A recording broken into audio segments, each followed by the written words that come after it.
Mr. Maja, good morning to you. So from the Health Ministry's perspective this morning, these are even more worrying numbers, 13 more people since your announcement yesterday.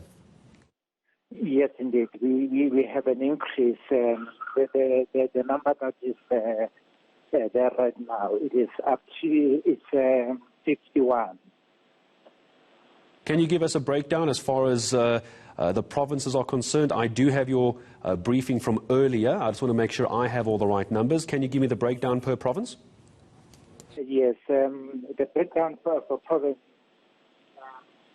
Gauteng is 7, Western Cape is 5, KwaZulu-Natal remains 1. Why do you think we are seeing an increase in Gauteng? A few days ago, if you and I had spoken, it seemed KZN seemed to have been a bit of a problem as far as the outbreak was concerned. We're seeing even more and more people in Gauteng now contracting the disease, those who are coming in from overseas. Why are we seeing a spike in Gauteng, do you think? Well, we were expecting by all traditions, we were expecting an increase. And for now, all these increases are people from outside, so it's not from inside South Africa. They are still imported cases. People are asking questions this morning, Mr. Maja. These are all people who've travelled in from overseas. Just to remind my viewers while I have you on the phone, a 60-year-old man who travelled to Iran. Then we have a 36-year-old male from the UK, also Switzerland, Germany, Austria, to name just a few of the countries involved. Many South Africans are asking, how are these people getting through our ports of entry with the coronavirus? Well, they were screened in our port of entry. Remember that our port of entries, they do not detect the virus. They detect the temperature, because we know that if a person has an illness of viral nature or bacterial nature, that person's temperature will go up. And if it is up, then we follow the person and the contacts of that person. The port of entries were never meant to detect the virus, but to detect the temperature as a first sign of the infection.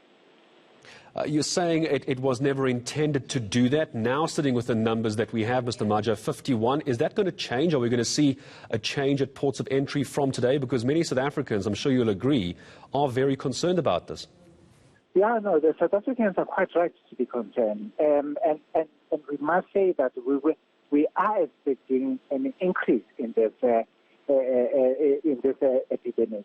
But for now, what is of importance to us is that we should let South Africans know that they have to practice hand hygiene and personal hygiene, so that they do not avoid certain things that will spread the virus. For now, we know that the virus is from outside. We don't have somebody from within South Africa, which actually helps us to contain the virus.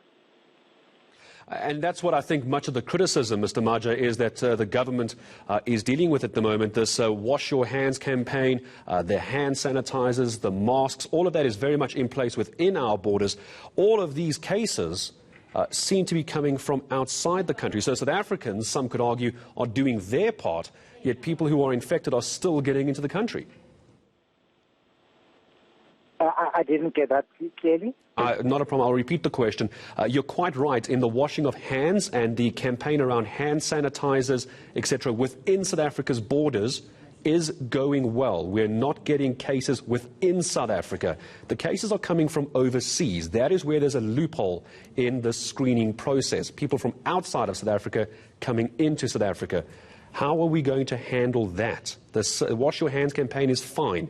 How do we stop it coming into the country?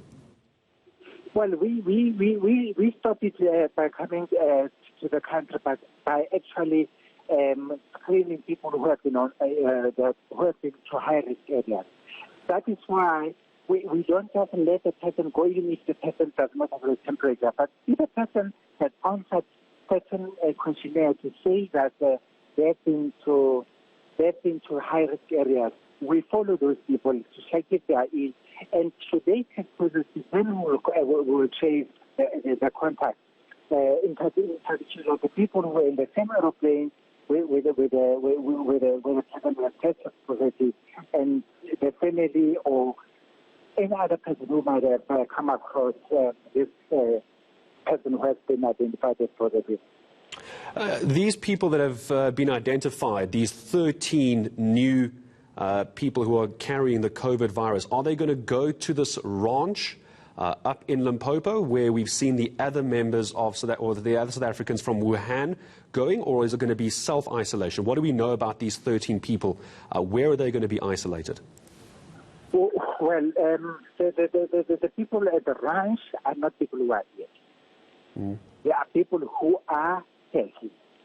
So the people that are on the list that we released today, these are ill people. They are either in hospital or self-quarantine.